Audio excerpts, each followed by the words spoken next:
matanda at pinarusahan siya ng Diyos. Anong parusa? Ginawa siyang pipi at bingi.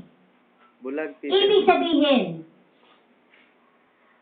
ito po isang aral na makikita natin sa ating pong palang pagpipray sa buhay natin. Dapat may kalakip na pananampalataya ang ating pananalangin.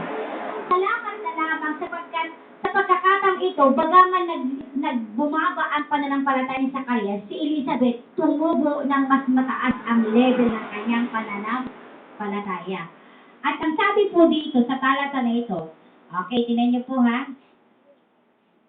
Okay, 23.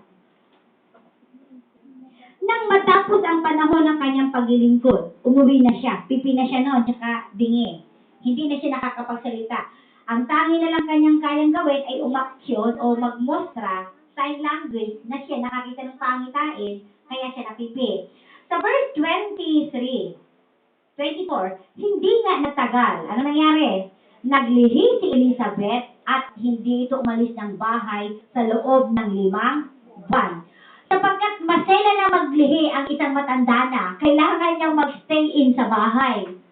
Naalala ko po na ako'y nagbubunto sa aking mga anak. Dapat, hindi ako magbitbit ng magigiba, hindi ako maglakad ng mahabang paglalakbay, hindi ako pwedeng sumakay sa bus na matagtag sapagkat mahina ang kapit ng mga anak ko. So, kailangan ko uminom ng gamot na pampakapit. Kailangan ko uminom ng gatas kahit ayaw ko ng gatas. Maselan ang paglilihi. At ito yung ginawa. Just imagine yung 5 months na hindi umalis ng bahay si Elizabeth. Nakakaano yun?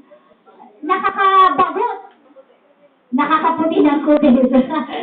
Nakakabagot na buhay yun sa isang babae. Wala kang gawin, maglaba, magluto, maglinis. Nakakabagot.